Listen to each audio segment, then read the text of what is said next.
Bonjour et bienvenue pour cette nouvelle analyse approfondie. Aujourd'hui, on va plonger dans un sujet qui passionne, la préparation des équipes nationales de foot.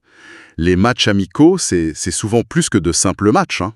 Ah oui, tout à fait. Ce sont des moments clés, des tests grandeur nature avant les grandes échéances. Et puis ça crée une attente, une effervescence particulière. Exactement. Et justement, on va parler du Sénégal aujourd'hui, des Lions de la Teranga. On a mis la main sur un petit extrait d'article assez bref mais intrigant.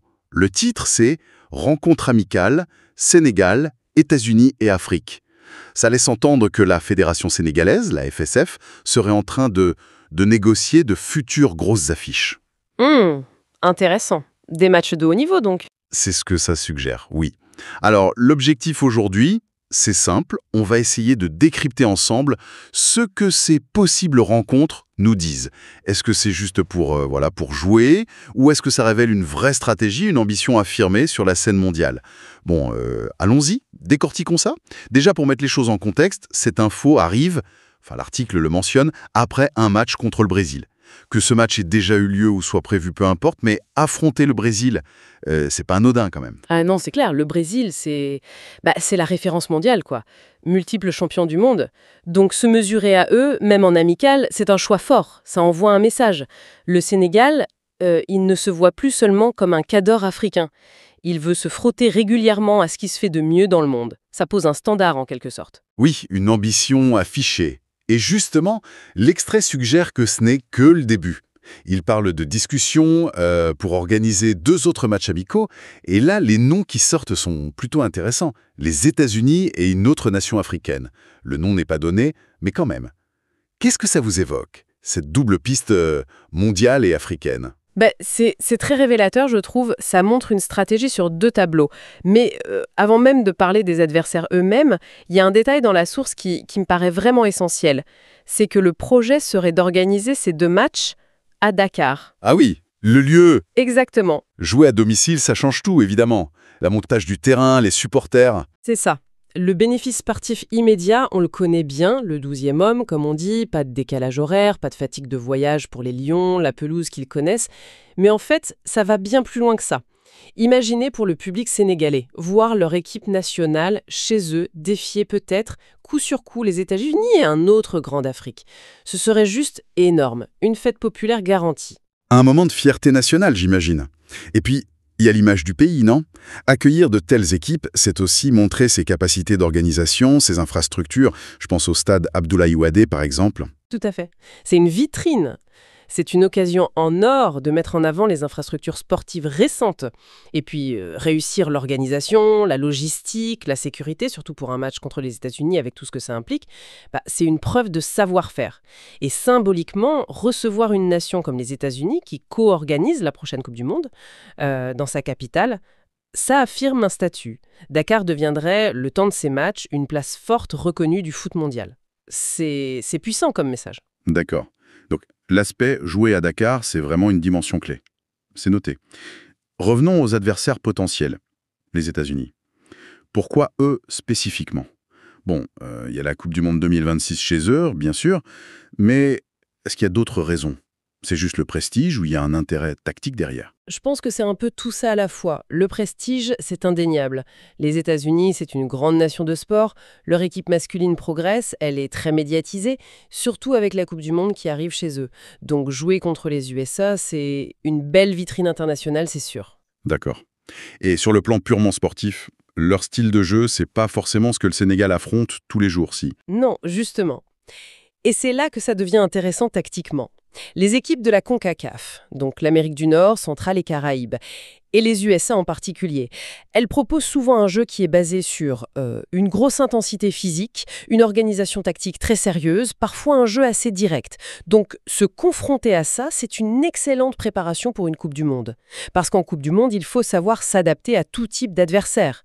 Sortir un peu des duels habituels contre les équipes africaines ou même européennes ou sud-américaines, ça enrichit la palette tactique de l'équipe. Ça force à trouver d'autres réponses.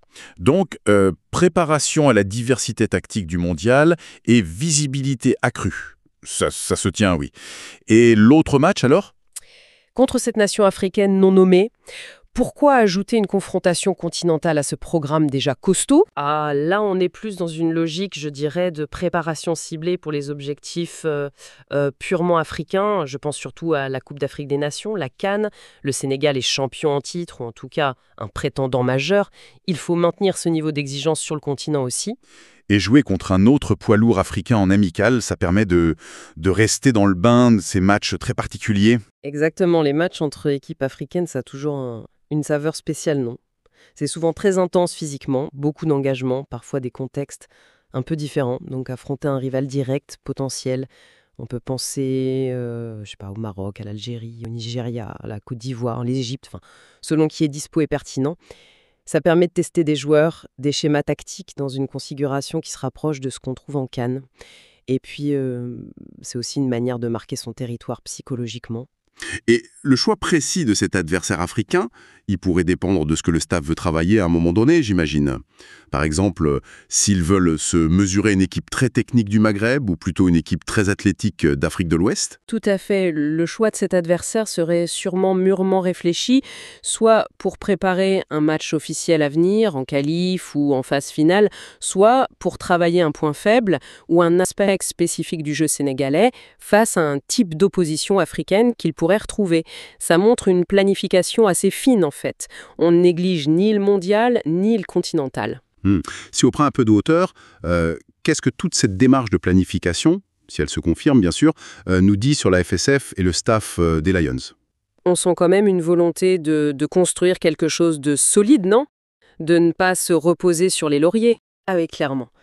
Après la victoire à la CAN, après le 8e de finale en Coupe du Monde, il y a cette volonté de s'installer durablement parmi les grandes nations du foot.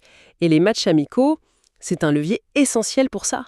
C'est pas juste remplir des dates FIFA pour faire joli. C'est un vrai outil. Un outil de progression, de préparation tactique et même de communication. Viser le Brésil, les USA, un cadre africain et vouloir les recevoir à Dakar, franchement, c'est un signal fort. Ça montre de l'ambition et de la confiance aussi. Oui, mais il y a un mais. L'article souligne bien qu'on parle de discussion. Organiser de tels matchs, surtout avec des équipes comme les États-Unis, ça doit être un sacré casse-tête, non?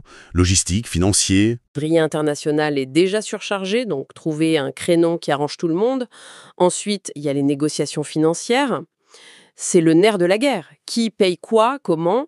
Les primes de match, les droits télé, les frais de déplacement, l'hébergement de la délégation visiteuse.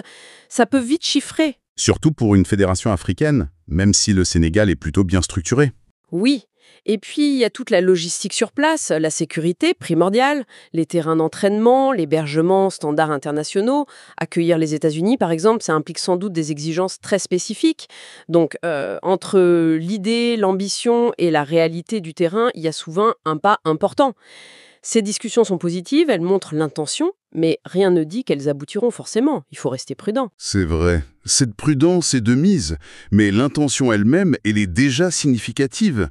Pour ceux qui suivent le foot africain ou international, voir le Sénégal explorer activement ce genre d'affiches, ça confirme une tendance, non? Les grandes nations africaines cherchent de plus en plus à se mesurer au top niveau mondial. Oui, c'est une affirmation. Le football africain progresse, on le voit dans les compétitions, dans les joueurs qui évoluent dans les plus grands clubs. Et ces meilleures équipes nationales veulent le prouver régulièrement, pas seulement tous les 4 ans à la Coupe du Monde. Cette démarche du Sénégal, si elle réussit, elle pourrait même inspirer d'autres fédérations sur le continent. C'est un cercle vertueux. Bon alors, si on résume un peu notre exploration basée sur cet extrait. Le Sénégal, sur la lancée de ses bons résultats récents, semble viser très haut pour ses prochains matchs amicaux. Après le Brésil, des discussions seraient en cours pour accueillir, excusez du peu, les États-Unis et une autre grosse cylindrée africaine. Et tout ça à Dakar. C'est ambitieux sur le papier. Très ambitieux, oui. Une stratégie qui combine la recherche de prestige international, la préparation pour le mondial, avec le besoin de rester au top niveau africain pour la CAN. Et avec cette volonté forte de faire de Dakar la scène de ces événements. Ça ajoute une dimension populaire, symbolique, très importante. On sent une vision à plus long terme qui se dessine. Celle d'un Sénégal qui veut pas seulement être performant sur le terrain, mais aussi peser dans le jeu politique et économique du foot mondial, en termes d'organisation, d'attractivité. Exactement. C'est un projet qui va au-delà du sportif. S'imposer comme une nation capable d'attirer et d'organiser tel match, ça renforce le statut, l'influence du pays, de sa fédération dans les instances internationales. C'est une forme de soft power aussi. Tout à fait. Et pour finir, peut-être une question à laisser en suspens. Si jamais ces affiches de rêve se concrétisent à Dakar, si les Sénégalais voient vraiment défiler le Brésil, les USA, un grand d'Afrique chez eux, au-delà de la fête et des enjeux sportifs qu'on a évoqués, quel signal plus profond ça enverrait sur la place que prend le Sénégal aujourd'hui?